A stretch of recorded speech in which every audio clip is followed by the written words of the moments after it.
नमस्कार प्रेक्षकांनो. सावल्याची जणू सावली या मालिकेमध्ये खूप जबरदस्त आणि भयानक असा ट्विस्ट येणार आहे. आता स्वतः अमृता सारंग आणि सावलीला एकत्र आणणार आहे.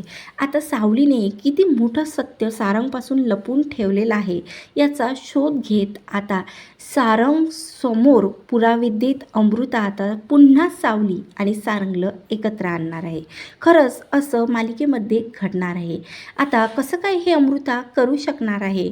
एवढ्या दिवसात जे दोघांमध्ये खूप मोठं डिस्टन्स आलेलं आहे ते कसं कमी करणार आहे हे सविस्तर आपण या व्हिडिओद्वारे पाहणार आहोत. म्हणून प्रेक्षकांनो व्हिडिओ स्किप न करता शेवटपर्यंत पहा आणि आवडल्यास लाईक आणि चॅनलला नक्की सबस्क्राईब करा.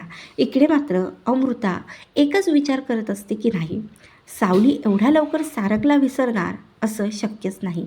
कारण तिला माहिती होतं की सावलीचं सारंगवरती किती प्रेम असतं. म्हणून ती मनात सतत विचार करत असते. ती जगन्नाथजीला पण भेटली, पण तिला यामध्ये काहीही सापडलेलं नाही.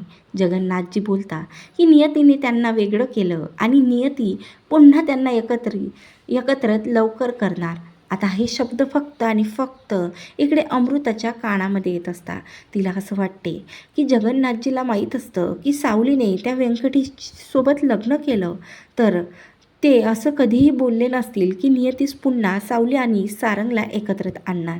आणि आता सावलीचा एक मुलगासुद्धा आहे असे सांगितलं आहे. मी बघितलं, पण खरंच सावलीचा मुलगा आणि सावली असं नेमकं सारंगला विसरून खरं कधी कुणावर प्रेम करणार नाही, हे शक्यच नाही, हे खोटं आहे. आता त्यासाठी इकडे ती मनात विचार करते की नाही, खरंच सावलीने व्यंकटेशसोबत लग्न केलं का याचा पुरावा शोधण्यासाठी तिला गुरुकुलमध्ये जावं लागणार असा ती विचार करते. आता जेव्हा रात्रीचा वेळ असतो, गुरुकुलमध्ये कोणीही नसतं, तेव्हा रात्रीच्या वेळेस मोठी हिंमत जुटवून आता तिकडे अमृता गुरुकुलमध्ये जाते आणि आता चक्क ती व्यंकटेशचं सामानात शोधाशोध करते. तेव्हा आता शोधाशोध करताना गुरुकुलमध्ये एक फाईल असते आणि त्या फाईलमध्ये काही कागदपत्रे अमृता शोधते. आता खूप शोधल्यानंतर गुरुकुलच्या ऑफिसमध्ये खूप शोधाशोध झाल्यानंतर आता अमृताच्या हातात एक खूप मोठा पुरावा लागतो. आता अमृताच्या हातामध्ये अबीरचं स्कूलचं सर्टिफिकेट लागते. त्या सर्टिफिकेटमध्ये असं लिहिलेलं असतं की अबीर सारंग मेहेंदळे. तेव्हा आता अबीर सारंग मेहेंदळे हे वाचल्यानंतर मात्र अमृताला खूप चकित होऊन जाते. तिच्या लक्षात आलेलं असतं की व्यंकटेश हा सिंगल आहे, व्यंकटेशचं लग्न झालेलं नाही आहे आणि सावली खोटी बोलते. सावली आता असं तर मान्य करणार नाही की सारंग आणि सावलीचा मुलगा हा अबीर आहे. आता त्या स्कूल सर्टिफिकेटचा फोटो आता अमृता मोबाईलमध्ये घेते आणि काही कारणानं दुसऱ्या दिवशी त्याचे एक झेरॉक्स काढून आपल्याकडे ठेवते. दुसऱ्या दिवशी आता लगेच अमृता सावलीला कॉल करते आणि बोलते की सावली, मला तुला भेटायचं आहे गं, मला तुझी खूप आठवण येत आहे.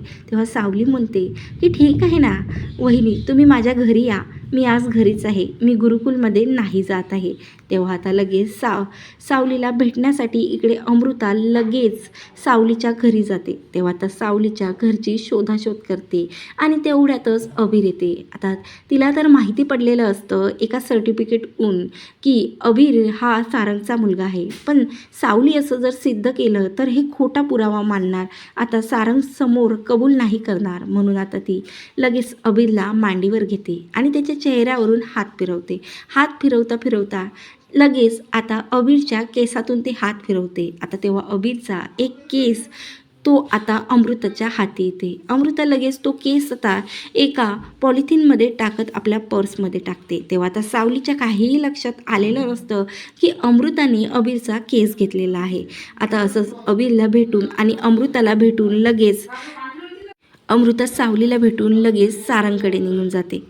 तेव्हा आता ती सारंगशी सुद्धा बोलायला जाते आणि सारंगच्या रूममध्ये जाऊन सारंगच्या जे कंगव्यामध्ये एक केस असते ते केस घेते आणि लगेच तिथून हॉस्पिटलमध्ये जाते आणि हॉस्पिटलमध्ये बोलते की हे दोन्हीही केस घ्या आणि याचा मला DNA टेस्ट उद्यापर्यंत द्या. तेव्हा डॉक्टर बोलतात की मॅडम काही दिवसाचा वेळ हवा, DNA टेस्ट एवढ्या सहजासहजी येत नाही. तेव्हा आता अमृता बोलते की ठीक आहे डॉक्टर, हा माझा नंबर घ्या आणि ही टेस्ट आल्यानंतर मला लगेच कळवा. तेव्हा आता लगेच 4-5 दिवस झाले की पुन्हा आता डॉक्टरांना भेटण्यासाठी अमृता हॉस्पिटलमध्ये जाते आणि अमृताकडे DNA टेस्टचे रिपोर्ट येते. तेव्हा आता डॉक्टर सांगतात की तुम्ही जेही आम्हाला लॅबमध्ये सॅम्पल दिलेलं आहे ते सॅम्पल मॅच झालेले आहेत.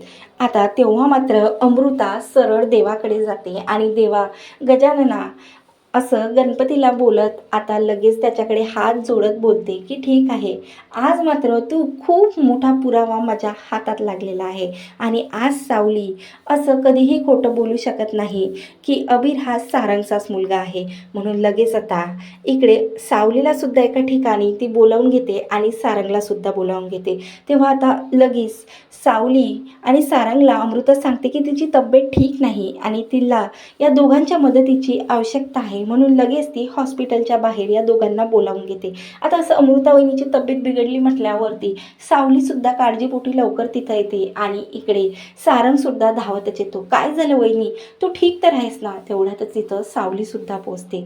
तेव्हा आता सर्वात अगोदर अमृता सावलीला एकच प्रश्न करते की काय झालं सावली, तुझं व्यंकटेशशी लग्न झालेलं आहे ना? त्यावर आता सावली सारंगच्या समोर बोलते की हो वहिनी, हा काय प्रश्न आहे, मी सांगितलं ना की व्यंकटेश हा माझा नवरा आहे आणि आमच्या दोघांचा अबीर हा मुलगा आहे. त्यावर आता पुन्हा अमृता बोलते की सावली, मी तुला खूप ओळखते आणि मला माहिती होतं की तू सहजासहजी लग्न करणार नाही आहेस. म्हणून मी सांगते की अबीर हा सारंग आणि तुझा मुलगा आहे. तेव्हा लगेच आता इकडे सारंग हा चकित होऊन जाते आणि बोलते की वहिनी काय बोलतेस, असं काय बोलतेस? नाही, ती सांगते ना सावली कधीही माझी खोटी बोलणार नाही.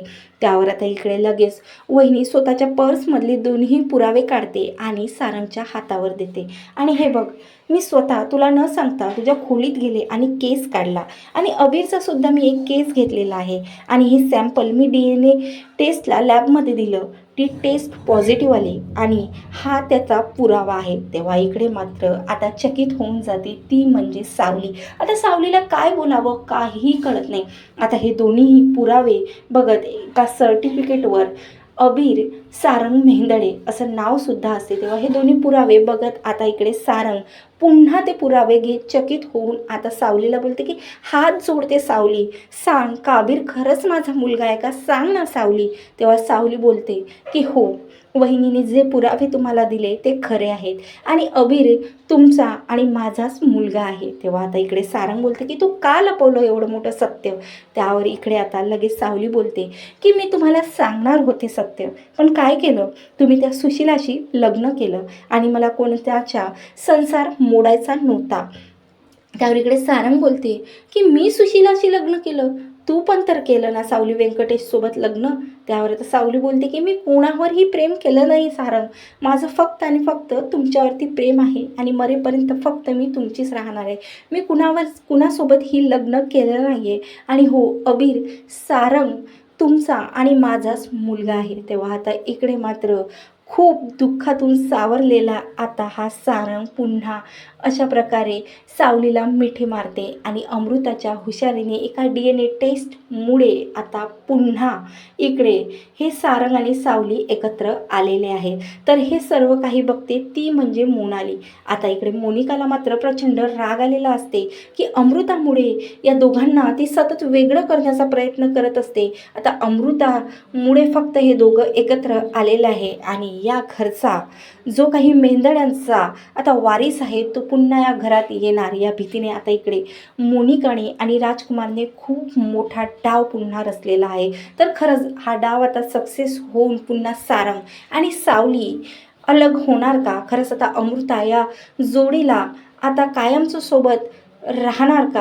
आता काय नेमकं मालिकेमध्ये समोर ट्विस्ट होणार आहे? खूपच जबरदस्त असं ट्विस्ट होणार आहे, कारण आता हे सर्व काही स्वतः राजकुमारने घडून आणलं हे सत्य आता स्वतः अमृता सारंगसमोर प्रूव्ह करणार आहे. तेव्हा सारंग आणि राजकुमारमध्ये नेमकं काय मोठं भांडफोड होणार आहे हे पाहणं खूपच रंजक असणार आहे. म्हणून प्रेक्षकांनो, असे जबरदस्त ट्विस्ट बघण्यासाठी माझ्या चॅनलवर नवीन असाल तर नक्की सबस्क्राईब करा, व्हिडिओ आवडल्यास लाईक करा. धन्यवाद. जय गजानन माऊली.